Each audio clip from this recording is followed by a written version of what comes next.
disappointed that Regis wasn't going to be here because, you know, I take it personally. Right. But then they said Anderson was going to be here, so. Well, congratulations on the movie and all, Thanks. everything that's going on. Thank you. You look fantastic. Thank you. Were you in like training for the movie or by What, eating pasta carbs? training? I would think that, you know, at a certain point you think, well, I may have to take up jogging because there's going to be a lot of food involved. Well, And you eat a lot. I did, yes. I In the did movie. everything a lot. Right. And you just have to surrender. Right. Because we see the actual meal, but how many takes went into that meal? How many meals did you consume? Right. Many. Probably, I think, you know, Ryan and I tried to figure out, like, for the pizza scene, I probably ate 4 entire pizzas.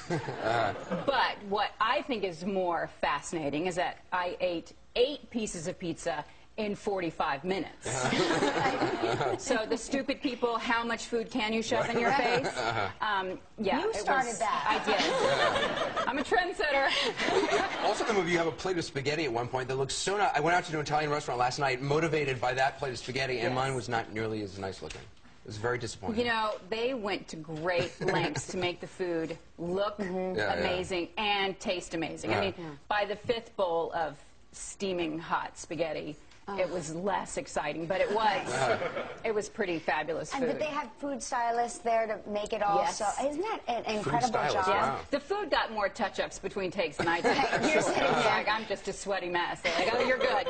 Let's fix a little bit of cheese, a little bit of basil. And you had a big anniversary in July, didn't you? What? 8 years and my husband.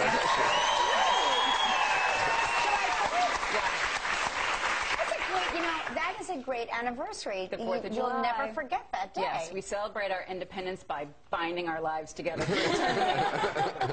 Did you do anything special for it? Did you go anywhere? Well, actually, the children and I went to Toronto where he was shooting a movie, and the day isn't celebrated there. So it's a little anticlimactic. Like, usually we like to feel like everyone is enjoying our love day with the fireworks and, you know. And in Canada, they just, hey, it's a Thursday. I also read that there's another anniversary. It's been 20 years since Pretty Woman.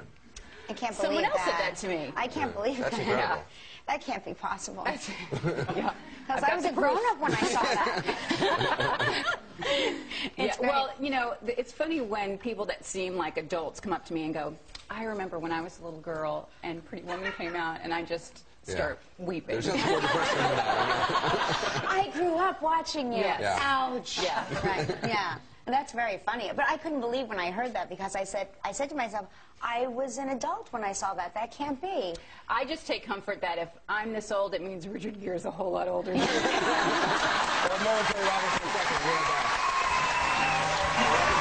Julia Roberts.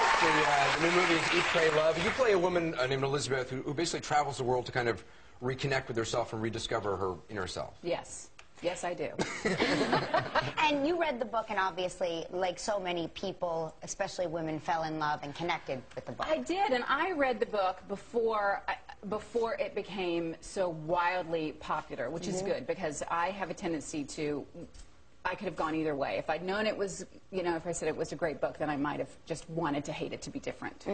So I was glad I got in there early and had a completely open mind. I read about 30 pages of it and sent it to my best friend in Chicago and said, I think we're going to want to read this at the same time. Something we've never done before and never done since. Right, wow.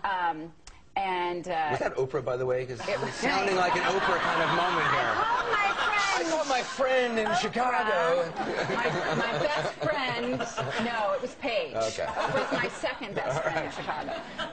Does Oprah know that? Oh, right, yeah. Right, no, you're right. Well, we're live, I guess. You're right. Gail's her number 1. Right, I'll be okay, her that's number fine. 2. Okay. And you can be her number 3. Yeah, it's a great book, and I think that what we did for the film is try to honor the book and still make it our own experience to share. I was at a party last night, and everybody knew that you were coming on my show, and everybody said for me to ask you, what was your favorite location that you worked in? Which was the #1 if you could only go You were one in place? Rome, you were in India, and Bali. Right. All pretty great, great spots. They're all great, but at the end of the day, I mean, Bali is a piece of heaven on earth. They all have their great things that become your favorite thing about that place, but just Bali as an entire entity, the food, the people, the driving around on a moped, the beaches, everything. It's pretty heavenly. I think we have a clip in which you've just gotten to Rome. You've basically divorced from your husband. He's taken all your money. You arrive Well, in don't Rome. say that, because Billy Crudup plays my husband, and he's great. So you make him sound awful. But I have just gotten divorced, and now this is the beginning of my